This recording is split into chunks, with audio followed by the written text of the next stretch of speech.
Yes, 90 watts per minute, 10 minutes SSC level start।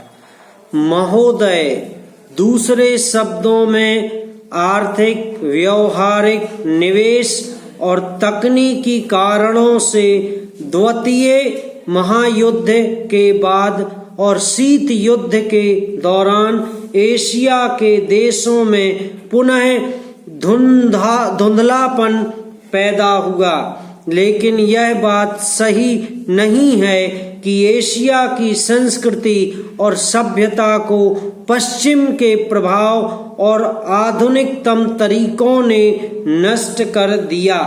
हाँ, एक धक्का जरूर दिया, पर समय समय पर एशिया का यह रूप, एशिया की यह सभ्यता और संस्कृति बलशाली तरीके से उदयमान होती दिखाई देती है। पंडित जवाहरलाल नेहरू ने 1945 में अपनी पुस्तक डिस्कवरी ऑफ इंडिया में एशिया की पहचान पर लिखा है कि 1000 वर्षों से जब यूरोप अपने अंधकार के युग में था, एशिया ने अपने मनुष्यों की प्रगतिशील आत्मा को प्रभावशाली ढंग से दर्शाया। उन्होंने यह विश्वास भी जताया कि एशिया की संस्कृति और सभ्यता यूरोप की संस्कृति और सभ्यता से अधिक प्राचीन है। आज के दिनों में भी चीन के नेता अपने यहाँ आध्यात्मिक क्रांति की बात करते दिखाई देते हैं और अपने आर्थिक विकास को भी प्रतिबंधित करते हैं। मलेशिया के प्रधानमंत्री भी बड़े गर्व के साथ मलेशिया के रास्ते की बात करते हैं और आधुनिकता और पारंपरिक संस्कृति के मिश्रण से मलेशिया का विकास करना चाहते हैं। भारत के प्रधानमंत्री भी मध्य मार्ग की बात करते हैं, जिसको वे भारत का पारंपरिक विचार कहा करते हैं। वियतनाम के यशस्वी नेता भी साम्यवादी विचारधारा को पारंपरिक सहिष्णुता के अनुसार ढालना चाहते हैं। एशिया के इन सब नेताओं की समय समय पर की गई घोषणाओं का वर्तमान संदर्भ में पूरा अर्थ लिया जाना चाहिए, जो एशिया की पहचान को नए सिरे से बनाने में सहायक सिद्ध हो रहा है। पैरा यहाँ यह भी बताना उचित होगा कि हाल के वर्षों में एशियाई देश, विशेष रूप से पूर्वी एवं दक्षिणी पूर्वी एशिया के देश, एशिया के सुदृढ़ देशों के रूप में उभरे हैं और इन देशों के आर्थिक विकास की दर विश्व के किसी भी अन्य देश के आर्थिक विकास की दर से अधिक है तथा जिनके आने वाली शताब्दी में विश्व आर्थिक व्यवस्था के निर्माताओं के रूप में उभरने की आशा है। आर्थिक सफलता की इन कहानियों का श्रेय मुख्य रूप से अनुशासित कार्य, किफायत एवं बचत की ऊंची दरों जैसी एशियाई विशेषताओं को जाता है तथा इनसे देशों की जनता के जीवन स्तर में सुधार आया है और एशिया की पुनः खोज जैसा वातावरण बन रहा है। एशिया के देशों में अब आपसी भाईचारे की भावना उभर रही है और इससे ये देश परस्पर निर्भर हो रहे हैं तथा शीत युद्ध के प्रभाव से मुक्त होते जा रहे हैं।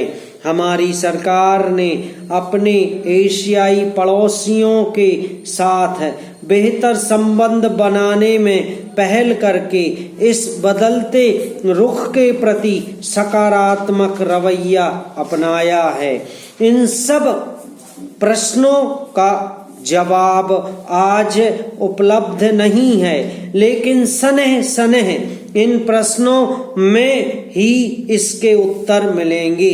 एशिया अपने इन प्रश्नों के उत्तर में एक नए एशिया को जन्म देगा और अपनी एक नई पहचान बनाएगा। यूरोप और अमेरिका के आधुनिक औद्योगिक विकास में फर्क नजर आता है। पैरा महोदय, बच्चे किसी भी देश के भविष्य होते हैं, यह यथार्थ सत्य है और सदियों से इस ओर विशेष ध्यान देने की आवश्यकता पर बल दिया गया है। जन्म से लेकर बच्चों के स्वास्थ्य, रहन सहन और उनकी शिक्षा को लेकर उनके माता पिता का चिंतित होना स्वाभाविक है, लेकिन तेजी से अपनी जड़ें जमा रहे भौतिकवाद ने हर छोटे बड़े समाज के सामने ऐसे कई सवाल खड़े कर दिए हैं कि बच्चों को किस तरह उनका हक दिलाया जाए, जिससे वे आगे चलकर मजबूती और आत्मविश्वास के साथ समाज के सजग प्रहरी बन सकें। पिछले कुछ दशकों से बच्चों के भविष्य को लेकर उपजी चिंताओं ने वैज्ञानिकों और मनोवैज्ञानिकों को शोध और अनुसंधान के लिए बाध्य किया है। नित नई नई समस्याओं ने माता पिता को दुविधा में डाल दिया है। एक ओर जहां जीवन यापन के लिए महिलाएं भी पुरुष की तरह कमर कसकर घर की चार दीवारी से बाहर निकल रही हैं, वहीं इसके कारण सदियों से चली आ रही सामाजिक संरचना गड़बड़ाने लगी है।